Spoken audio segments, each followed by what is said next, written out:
और मैं आपसे कहता हूं, शायद आपको किसी ने वक्ता ने नहीं कहा होगा, जो बुद्धिमान समाज होता है सबसे ज्यादा बुद्धिमान, ये मैं नहीं कह रहा हूं, फ्रेडरिक नीत्शे ने एक जगह पे कोट की है इस बात को। पश्चिम का बहुत बड़ा विचारक हुआ, नास्तिकवादी हुआ, लेकिन इस बात को उसने कहा है कि दुनिया में सबसे ज्यादा बुद्धिमान भारत देश है, और भारत देश में भी सबसे ज्यादा बुद्धिमान ब्राह्मण है।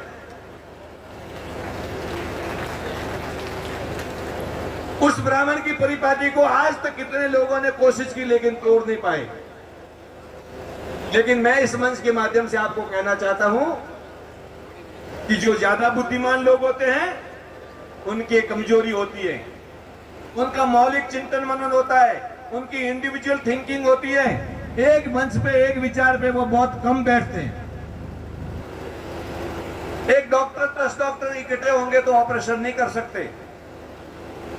10 बड़े कुक आप भारत के बुला दो, रसोइये बुला दो, आपका भोजन नहीं पकेगा।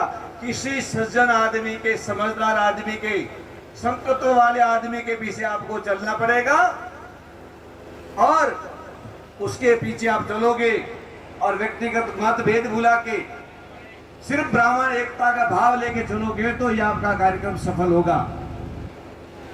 और बुद्धिमान समाज की कमजोरी होती है, वो कभी एक नहीं हो सकता, क्योंकि सब लोगों की अपनी अपनी सोच होती है, अपनी अपनी इंडिविजुअल थिंकिंग होती है। और कहते हैं कि भेड़ों के सिंहों के नहीं होते लहरे, शेरों के कभी झुंड देखे आपने? भेड़ों के झुंड होते, शेरों के झुंड नहीं होते, क्योंकि उनको अपने अपने इंडिविजुअल ढंग से चलते हैं, उनका मौलिक चिंतन मनन होता है। बुद्धिमान आदमी की सबसे बड़ी कमजोरी है, बहुत बड़े समाज के यहाँ वक्ता खड़े होंगे, मेरी बात को सुन रहे होंगे, बुद्धिमानों की एक बहुत बड़ी कमजोरी होती है कि वो एक मत नहीं हो सकते, एक राय नहीं हो सकते। जब तक इस समाज का हाथ ऐसे फैलता रहा लोगों के सामने, तब तक ये समाज कभी ऊपर नहीं उठ पाया। मैं आपको प्रमाण देता हूं राजपुरोहित समाज का। राजपुरोहित समाज का भी ऐसे पहले किसी समय में हाथ होता था, लेकिन उसी राजपुरोहित समाज ने ऐसे जो हाथ था उस हाथ को ऐसे कर दिया। जो हाथ लेने के लिए फैलता था वो हाथ देने के लिए फैलता गया, और आज देखो समाज की दशा और दिशा दोनों सुधर गई। सच्चा मैं आपसे कहना चाहता हूं, एक का पत्ता लेना बंद कर दीजिए, 60 रुपए महीने के लिए भीख मत मांगिए। मेरी बात भले आपको बुरी लगेगी। जिस भगवान की आप सेवा करते, जिस भगवान की आप पूजा करते, जिस भगवान की आप अर्चना करते, उनसे आशा रखिए वो देगा, देने वाला वो है। और दूसरी बात, ये जो समाज में भेदभाव है,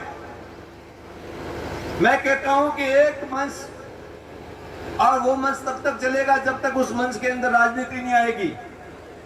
समाज में दोनों तरफ से लोग जुड़े हुए होते हैं, तो अलग अलग पार्टियों से जुड़े हुए होते हैं, अलग अलग विचारधाराओं से जुड़े हुए होते हैं, लेकिन सामाजिक मंच की जहां बात आती है वहां किसी भी राजनीतिक पार्टी की चर्चा नहीं होनी चाहिए, क्योंकि एक राजनीतिक पार्टी की चर्चा होती है तो दूसरे की भावनाएं आहत होती है।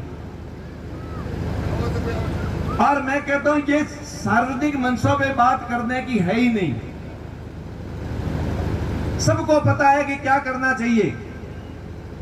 पूरे प्रदेश में, पूरे भारत में आपका कोई एक आदरणीय व्यक्ति हो, और वो आदमी धर्मपरायण हो, सत्संगी हो, समाज सेवी हो, दानदाता हो,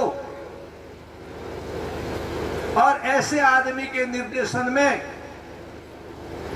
जब भी देश के अंदर माहौल बदलता है, चुनाव आते हैं, किसी सज्जन पुरुष के सानिध्य में ये समाज चलेगा तो ये समाज कहीं पहुंचेगा।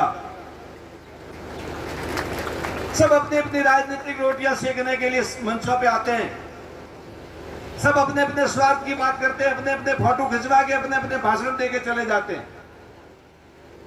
हम लोग